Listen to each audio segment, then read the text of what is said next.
I'm a scientist. I work in the lab. At least I used to work in the lab. I now work, somebody else works for me and I use the data to publish and continue. People ask, how do we measure success? And I say, nothing succeeds like success. Sounds difficult to understand? It's very simple. And that's what I would like to do. I would like to give you some examples and take risks in your career. Each one of you know you the best, know yourself the best. Don't go after what your friends tell you, what your father tells you, what your brother tells you, or your mother tells you. You know what you are worth. You know what you can do. You know where you can. And that's where I think you need to decide yourself. Today, we are living in a world which is entirely technology driven. You saw how beautifully AI was used to manage the world's largest gathering.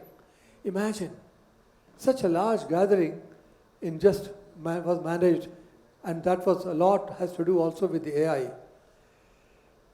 We are flooded with mountains of data, but data to become information, to become knowledge, and finally to become wisdom is a very, very long journey with lots of hiccups and lots of gaps. Softwares and apps are actually making life much easier for us. In Delhi, there's a software, there's an app, Blinkit. You know, the other day my daughter said, "Oh, you don't have this, Abu? Blinkit." I didn't realize what is meant by Blinkit. I said, "Oh, Blinkit." Oh. And believe me, in 10 minutes, things were delivered. That is where the science is, that is where technology is moving. You know, I'm using an iPhone to talk to you. Just 4 days ago, Mark Zuckerberg, you know who Mark Zuckerberg is? Mark Zuckerberg is a very famous person. He is the world's top 10 billionaire. I think he's a number 3 or number 4. He is a founder of Facebook and Meta. He just made a very bold prediction. He says in a few years, this will not be required. You will not need cell phones at all. I don't know how far it's true, but that's what his predictions are. And not just Mark Zuckerberg, but many others are also work going on. Apple was working on it. The Korean people are working on it. The Chinese are working on it, where you don't need a cell phone at all. You'll have a device attached to your. You'll have to wear a simple spectacle, and that will take care of everything. You have to give a dictation. You just have to speak, and it will be. Imagine the rate at which things move. Could we have imagined that today, sitting here, I can talk to my daughter living in Cambridge? Unbelievable. In my time, we used to make a trunk call. And trunk call, you'll have to define ordinary, urgent, or lightning, depending on how quick you want.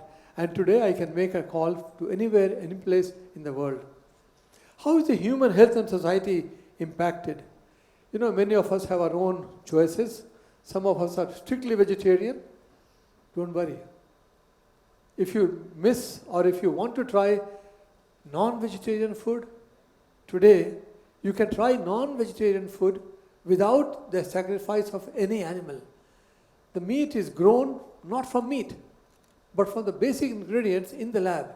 And I'm happy to say today, non-vegetarian veal is available purely as a vegetarian in India also.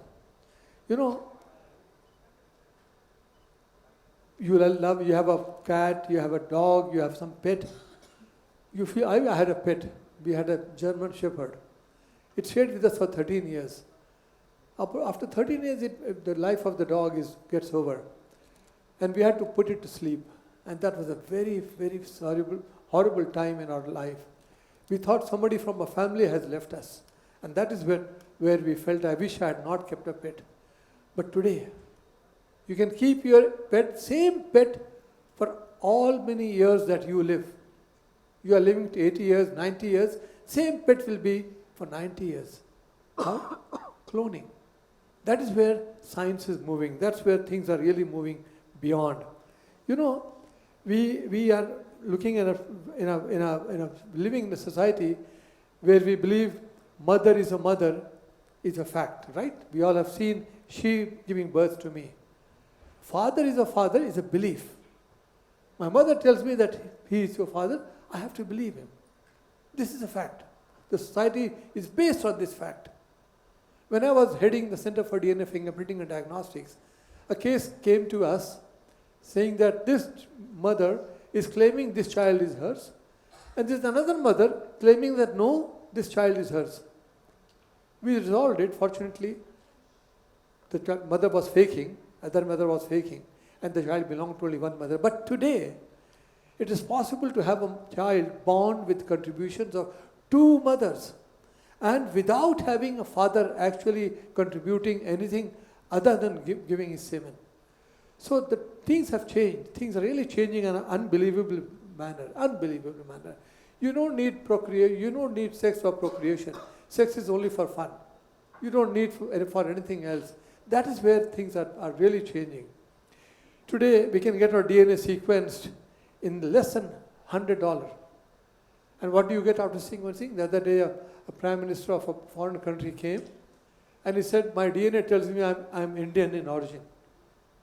Outside India completely. How did they know? Because they looked at the DNA. DNA is deoxyribose nucleic acid.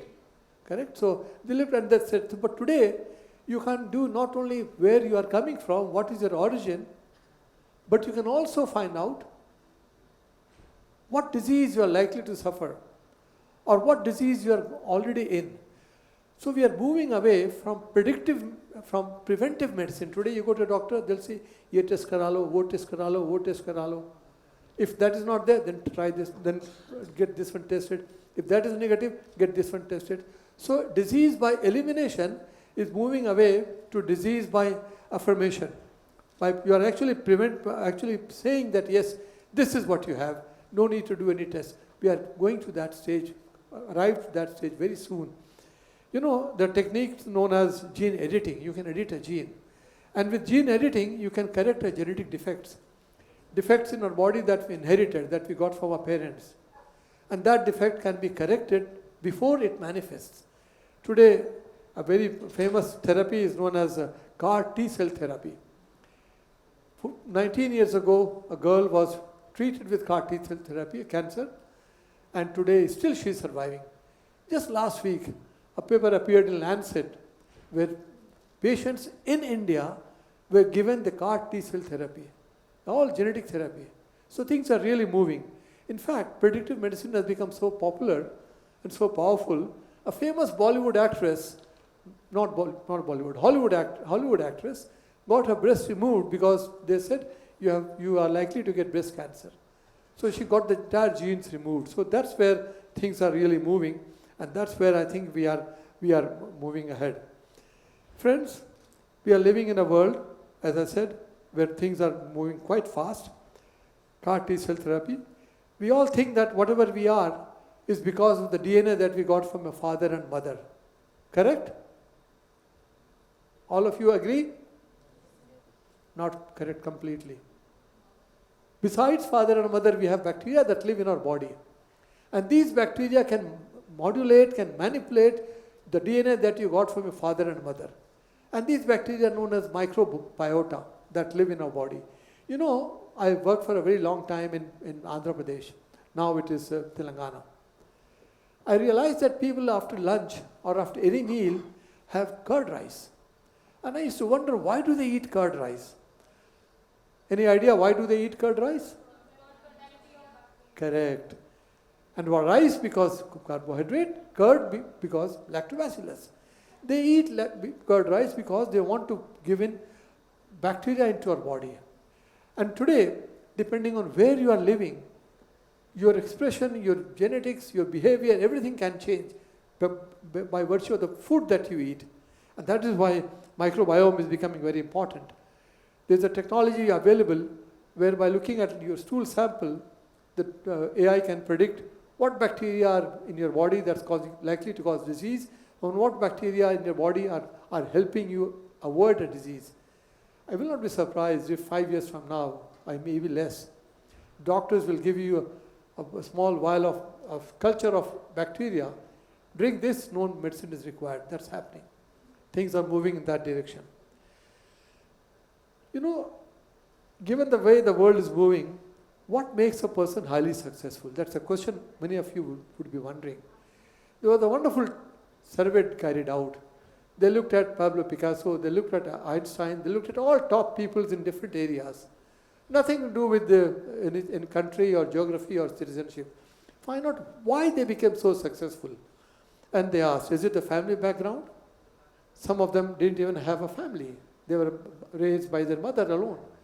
So family background didn't seem to make much difference. Then is it of wealth? No, some were absolutely poor. I'll give you some examples of them. Was it education? No, many didn't go to school even. Social upbringing? No. Then what was it that made them the most successful person in life?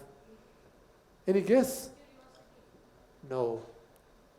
Ability to take risks in life. Take huge risk. And who can take risk? Nobody can tell you to go take this risk or drop this course or do that. I joined All India Institute of Medical Sciences. Was there for 4 days.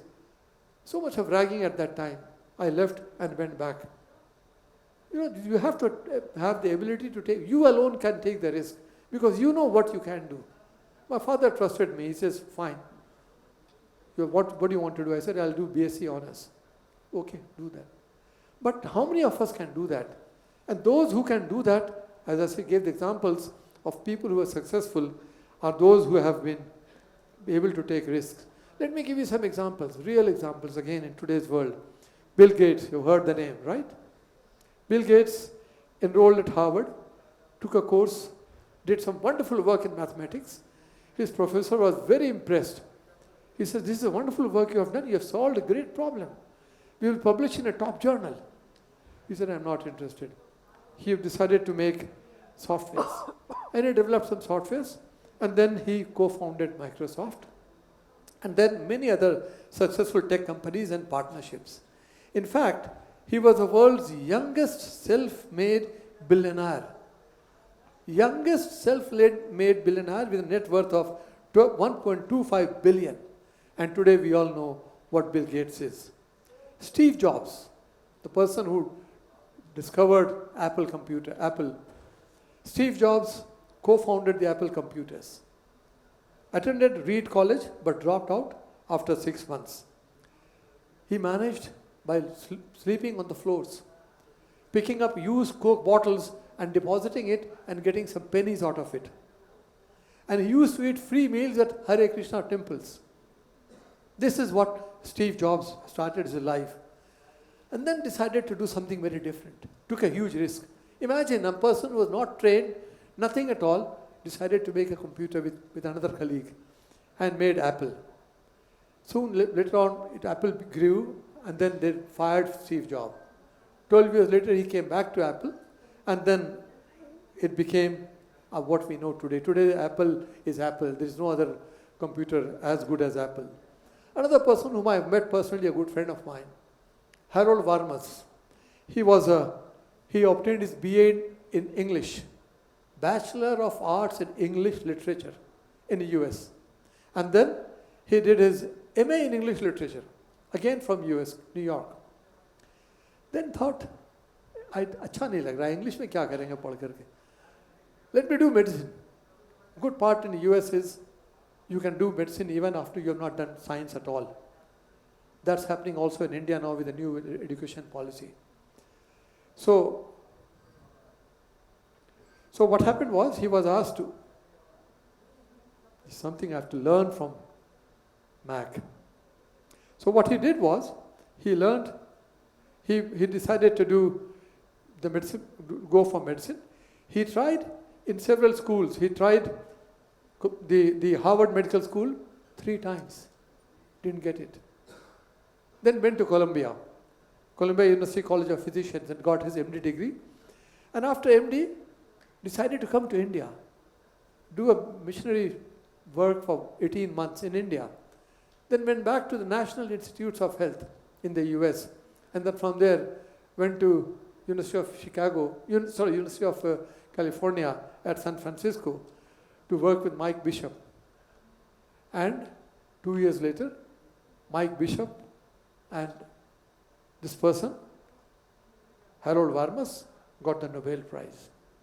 Could we believe a person who did his BA English, MA English, MD, then decided to do PhD and do research and gets a Nobel Prize? And then he came back to NIH as a director. He moved one place to another place to another place. And that's where, because he knew what he is worth it. One more example, J.D. Watson. Have you heard the name? He's a person who was a co-discoverer of the structure of the DNA. This work that Watson did along with Crick was done when Watson was only 26 years old in the lab. And he has said, to succeed in life, it's not enough to be smart. To succeed in life, it's not enough to be smart. Lots of people are very bright and get nowhere in life. So what are the rules according to Jim Watson? 3 rules. What are the 3 rules? Number 1, learn from the winners. Learn from the winners. Your highest goal should not be simply to win, but to win at something really, really difficult. Have confidence in yourself. You know yourself the best. Imagine a bird sitting on a tree, lot of wind blowing. Do you know bird doesn't get frightened by the wind blowing because the tree will break? It's not, because it knows it can fly away. So it has confidence on itself, not the wind, not the tree. So that's very important. Bird trusts not the branch, but its wings. Rule number 2, take risks. Very important rule. Your very willingness to take on a very big goal will offend some people who will think that you are too big for your britches and crazy to boot. Don't worry about what people say. Pagal hai, ye kaam kar sakta, nahi kar sakta hai. He's mad. If you know you can do it, go ahead and do it. I assure you, you will succeed. Rule number 3, have fun. Stay connected. Watch movies. Enjoy parties. And stay connected. Have people around you who care about you and do intellectual help. It's very important. Don't be alone. Don't be, they says time is up. How much time I was supposed to get? How many? And I've done 18 minutes? Okay. So let me tell you one only story. I thought I've planned it for 18 minutes. I don't know how, unless, anyway, you must be right. A Nobel laureate, Professor C.V. Raman, after retirement, wished to create a Raman Research Institute in Bangalore. You know who C.V. Raman is? India's Nobel Prize winner, long ago. He started an institute and invited applications for hiring people. And while he was hiring applications, few people were shortlisted, and many people applied. We thought they'll meet C.V. Raman. When they met C.V. Raman, only 3 finally were selected. One person was not selected, so he felt bad. They paid his travel. The office paid him 7 rupees extra at that time. He said, he went back, he said, "Ye वापस ले लो, 7 रुपए आपने ज़्यादा दे दिया." उसने कहा, "Don't worry, you take the 7 rupees. We can't return it. We close the accounts." So next day he thought again he'll try. He was walking to the office. C.V. Raman saw him. He says, "I saw you yesterday. Why are you here today?" He says, "Yesterday your office gave me 7 rupees extra. I wanted to return the 7 rupees and they are not taking it back." He looked at him. "Okay, give the 7 rupees to me. Come and see me tomorrow." He goes to C.V. Raman tomorrow. Next day, I was very happy. At least I'll get to see C.V. Raman again. He says, "Son, you failed in the physics test yesterday, but you succeeded in an honesty test." That is what happened to this gentleman, and you will be surprised to know this gentleman ended up getting the Nobel Prize. His name was Subramaniam Chandrasekhar. He has written a book on how the 7 rupees changed his life. This was how honesty made a great scientist. So what is lacking in talent can most often be made up for with hard work. And which is why Einstein said, don't try to be a person of success, but always be a person of humble. One last, can I take two more minutes? Can I? Thank you. One last, be humble. A true story. You know Dilip Kumar? How many of you know Dilip Kumar? Only a few. All of you should raise your hand. He is the finest actor of his time and even today is remembered. He was traveling in the flight, sitting on the business class. Another well-dressed person, moderately dressed person was sitting next to him. And Dilip Kumar being Dilip Kumar at that time, a lot of people were looking at him, oh, he's Dilip Kumar, he's Dilip Kumar. And this person didn't seem to bother. So finally, he asked him, how are you? Oh, I'm fine. This person said, I'm fine. He says, do you watch cinemas? He says, yeah, I've watched one or two. Okay. Then tea came. Tea was served. He drank the tea. Both of them drank the tea. And Dilip Kumar is wondering, यार मैं दिलीप कुमार हूँ, मैंने पूछा उससे आप cinema देखते हो, and still he doesn't even come and say hello to me. Anyway, so finally the flight landed. He walks down. He says, hello, I'm Dilip Kumar. He says, I am J.R.D. Tata. So, you know, you may be Dilip Kumar. Don't underestimate the person next to you. He was J.R.D. Tata. With this, I wish I had more time, but I think time, TEDx has a limitation. But thank you so much for being here. Some other time I'll talk to you whenever and give you some more examples where we can learn from the success of many other people. Many other people. We all try to be, be judgmental. One mother saw her daughter eating an apple, 2 apples in one hand, eating one apple. Mummy's mother said, "Beta, ye apple hame de do kyun karoge?" So they said, "Acha, let me try." Bites this one also. Mother is furious. She is already eating one apple and she is eating other one also. Oh my God, what kind of a girl she is.